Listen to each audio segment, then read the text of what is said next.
everyone, Christina here. Welcome to day 11 of the holiday card series for 2015. Today I'm using the Holiday Hugs stamp set and coordinating dies from W+9. These are so cute, I just couldn't resist creating a card with them.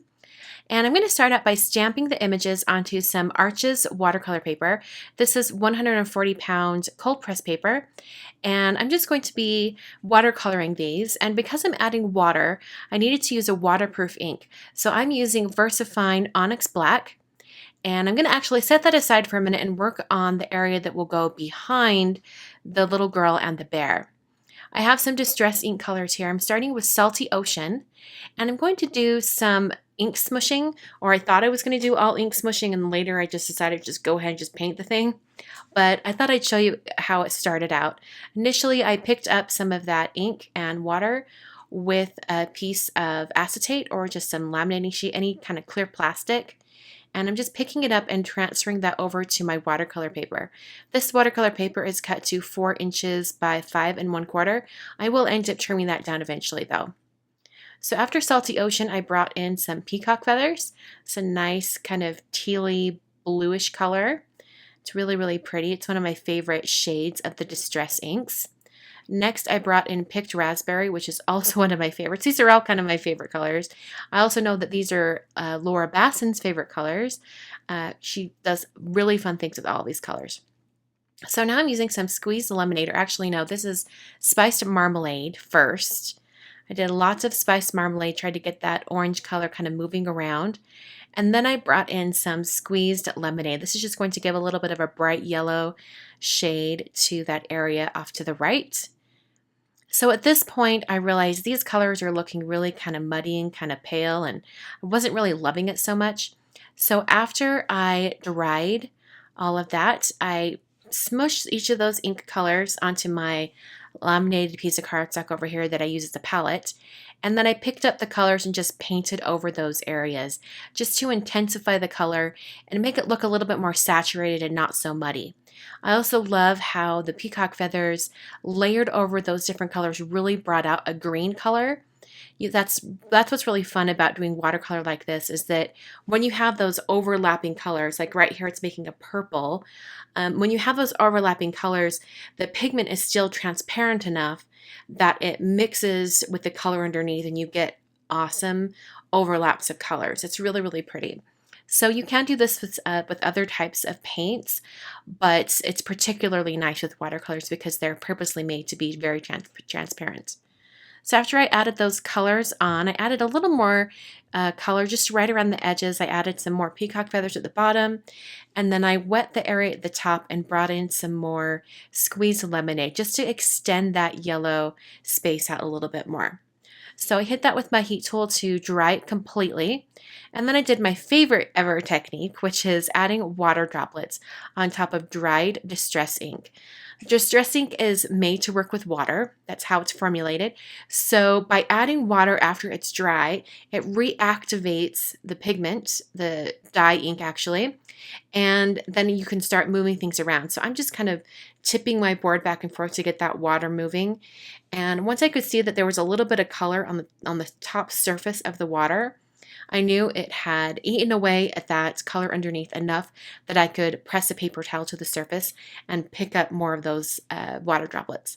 So I did one more round of water droplets to get a little more interest on there, and then I heat set that until it was completely dry. So now I'm going to move on to the polar bear and the girl that are hugging. This image, seriously, so cute. Dawn from W+9 is amazing, and this little illustration is so, so cute. So I decided that I wanted to have the scarf on the bear have polka dots on it. So I'm using my Molotow masking pen to draw on some polka dots. I'll let this dry before I paint over that area, but as I start painting, I'll go ahead and just paint everything else and paint the scarf last. So now I'm going to take some of those same colors that I used on the background, just adding a few additional colors. I'm adding Tattered Rose, Worn Lipstick, and Walnut Stain. And eventually I'll be adding some Pumice Stone as well. So I'm going to speed up the painting and turn on some music.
So after everything was painted and dried completely, it was time to remove the masking fluid. So I used a Xyron adhesive eraser to pull away that masking fluid. Now I tried to use my fingertips, but I could tell that I was going to end up having to come in and get little tiny bits of the masking with my eraser anyway, so I decided to just use that. So after that was removed, I added a little bit of shading right underneath on the bottom portion of the scarf where those white dots are, just because I'd already shaded the scarf. And then I die cut all of those presents and also the little girl and the bear. So now I've got the background. I decided to add some snowflake die cuts behind it. So I'm using the Kinley Snowflake die from Simon Says Stamp, and I'm just going to place that behind where the bear is because I want to get the right placement. So I'll use that snowflake die cut there, and then I'm using the Marianne Snowflake die a little bit above and to the right of that Kinley Snowflake die. And then I'll go ahead and just run that through my Big Shot machine. Now, because this is watercolor paper, all the die cutting tended to want to stay together at first. And I thought this was perfect because I added a ton of foam adhesive, including some little tiny bits of foam on those pieces that I needed to have it stay in the snowflake area. And then I very, very carefully removed all of the release paper. And I wasn't sure if this was going to work, and I'm so lucky that it did because I don't think that it would work in every situation. But because these pieces were kind of sticking in there and staying in that sheet of watercolor paper, I think that's why it worked. But then I was able to turn it over and very carefully press it down onto the front of a white note card. This note card was made out of 110-pound Neenah Solar White cardstock. And as I pressed it down, I just pressed down all of those areas over that snowflake. And then I took my tweezers and very carefully pulled away those die cuts. And I just took it really slow. And as long as I took it slow and didn't try to pull anything off too quickly, it came off without any problems. There was just this little one right here that I had to use my tweezers there. Okay, so then I took off the other snowflake, and I just had to grab one little corner and that popped right out. And I'm going to start assembling things. So I have the die cut with the polar bear, and I've put some foam adhesive on the back of that, and I'll go ahead and press that down into the bottom corner of the card, exactly where I had planned to have it. And then I went ahead and took the presents and I started to arrange those around the bottom of the card. And the first thing I did was I used some liquid glue adhesive. This is some Ranger Multimedia Matte, and I just put that on the back of one of the big presents. And then I took some foam adhesive and put it on the back of the other presents. I wanted to have some be flat on the surface and some be raised up on the foam. So I glued down a couple presents, and then I also used a foam on a few presents as well. So to add some more detail to this, I decided to add some sequins. I'm using the crystal sequins from Darice in sizes 8mm and 5mm. And the easiest way that I've discovered to adhere these is to put them down on my project where I want them to be.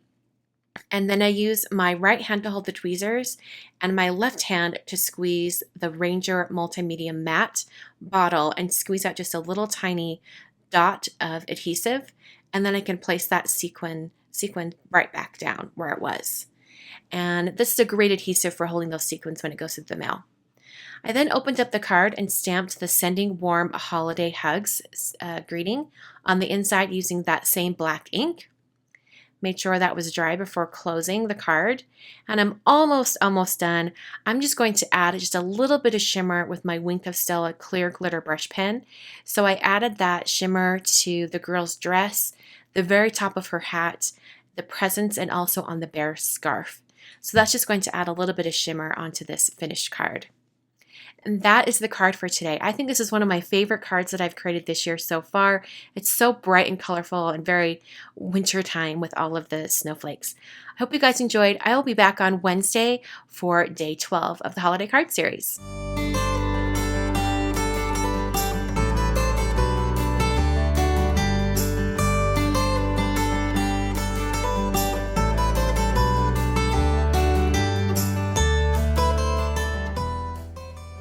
Thank Thank you so much for watching until the very end of today's video.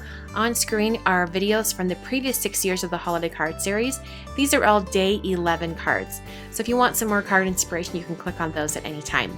You can visit my blog at kwernerdesign.com, and you can catch me on Twitter, Instagram, Facebook, and Pinterest. All of those links are down in the video description below or over at my blog. Once again, thanks for watching, and I'll catch you guys in the next video.